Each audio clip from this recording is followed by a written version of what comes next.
YouTube, it's Alex. I'm gonna do, sorry, I'm paying attention to my stupid timer because it's being retarded. Okay, there. I am going to do my labor and delivery story, and here with me is Dante, baby boy. So yeah, I have my notes right here, and I only have them right there if I forget to mention something in my story, which I do a lot. Are you okay? He likes to grunt a lot. It's so funny. He just had a baba, so he's like in between being awake and not being awake. So he keeps going just, it's really cute. So yeah, I have my notes and I'll glance at it if I think I forgot something. So anyways, I'm pretty sure there's going to be more than one part, which is a hassle, because one video itself takes more than an hour to download. It's so annoying. So I'm going to hurry up. Okay, so October 13th, I was having a lot of Braxton Hicks again, and I call them Braxton Hicks because they're not painful, but they are contractions, and commonly false contractions.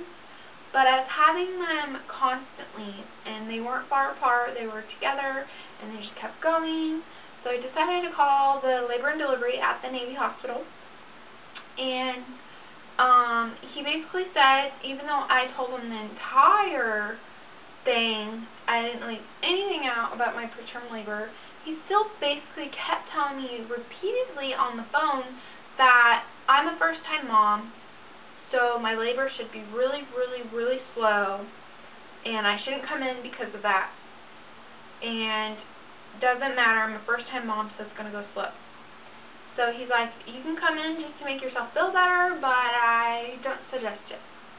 So I'm like, fine, I just won't go in. And I was really irritated, and I was so irritated with him that Paul and I decided, okay, for sure, we're not going to have him at the Navy, because I just know I'll have a bad experience, because I always have a bad experience with them. No one else does but me, it seems like.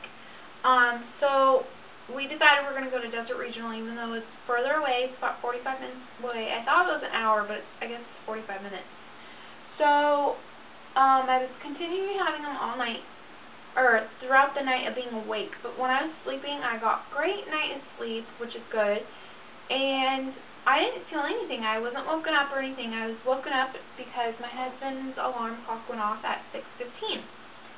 So I was like, okay, I guess it was a false alarm because I didn't have any at all throughout the night. I slept like a baby. Like a baby.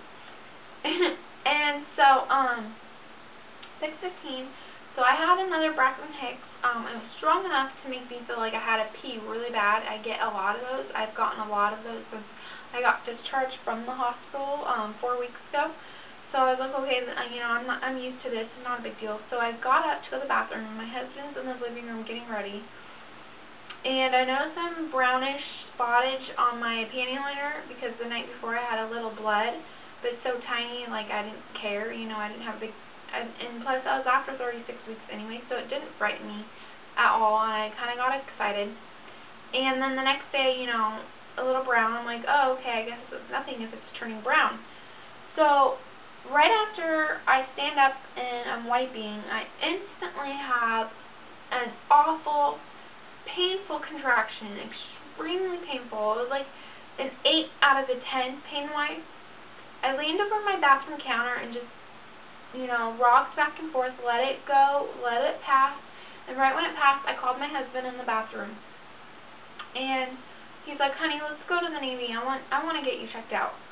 And I was like, no, remember a week ago I had an awful contraction, really, really bad, and then nothing happened afterwards, like nothing. He's like, okay, fine, and he leaves and goes back in the living room again. I put a brand new panty liner on. I go in my bedroom, and normally I lay right back into bed, and this time for some weird reason I just sat in my bed, and I just sat there, and I wasn't thinking about anything. I was just sitting there. It was so weird how I was like that. And all of a sudden I felt wet down there. I'm like, that's weird. So I go to the bathroom, pull down my pants, and I look at my panty liner, and it's fully wet. It's like white, and you know, like it just looks like water was poured onto it. I'm like, oh my god. So I pulled down my pants even more, and all of a sudden there's a gush just poured out, and I was like, whoa, my water just broke, and I got so excited, I just couldn't stop smiling. I go, honey, and he ran in the bathroom, he's like, what, and I go, my water broke. And he's like, it did? And he looks down at my legs, and water's just dripping and dripping and dripping down my legs, like, nonstop.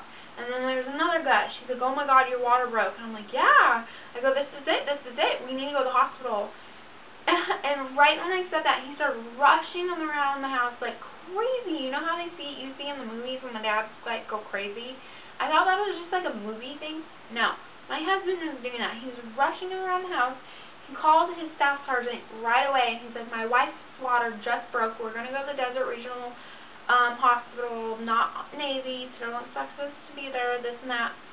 He's getting his bag ready, and me and Dante's bags are ready, except for the things that we couldn't pack until, like, something actually was happening, because, you know, we had to keep using those things. But other than that, his bag wasn't ready, which is fine, because the night we packed our bags, I told him, you need to pack your bag. He's like, I don't really need anything. I'm the dad. I don't really need anything. And then when I tell him my water breaks, he's, like, trying to find what he needs and this and that, which I think is funny. So I was like stuck in the bathroom because I could not stop pouring water. It kept just coming out of me. And every time I tried to move, more water would come out. So I just grabbed one of my huge pads, put it in underwear, and just put it on. And even though I kept feeling it like coming out, it felt so uncomfortable. And I was just extremely happy. I was over the moon. I knew I was going to be seeing my son, and I knew I was over 36 weeks. So I was really happy. And so we get to the hospital. On the way to the hospital, actually, that's when my contractions just kept coming and coming.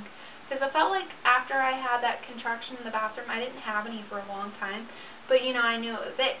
Of course, when your water breaks, you're going to have your baby. There's no false alarm, nothing. So I didn't have any contractions until like 15 minutes later. We finally got in the car because we wanted to make sure we didn't forget anything. And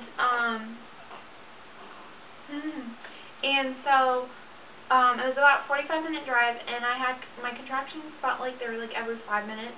And in between the 5 minutes, it was like I felt all happy, like I felt great. I had no pain. And then when the contractions happened, I hated it. I would grab the handle in the car and just squeeze it. And honey's like, my husband's like, honey, just squeeze it. You'll get through this. And he's all rubbing my leg, you know, because he's trying to drive. And then like 10 minutes before we got to the hospital, I felt like I was getting no break in between my contractions. So I was like really scared that they were going to tell me that I was too far dilated for my epidural, and I've always been for an epidural. Like, I wanted my epidural. I could not see myself going naturally. So, my husband's like, do you want me to just drop you off, and then I'll go drop the car off? I'm like, yes, please, I need to get in there. I get in there, and, you know, you have to push the intercom for safety reasons. They don't just let you in labor and delivery. You have to have a reason why you can come in. And I go in there, and I go, she's like, can I help you? And I go, my water broke, and I'm having awful, painful contractions. She's like, okay, so she let me in. I had to walk all the way to labor and delivery. It was kind of far from where they let you in. I go in, and she's like, can you fill this out? And it was like a really tiny paper, so it didn't bother me. It wasn't like this big form or anything. So I start filling it out, and then my husband, I can hear him on the intercom saying, oh, my wife Alexandria, she's in the labor. She just went inside. And they let him in, and it was cool that I could hear him on the intercom. And then he comes in, and he's like, honey, let me finish writing this. I go, thank you, because he could tell I was about to have another one. So I'm going to stop this now. I'm going to start part 2.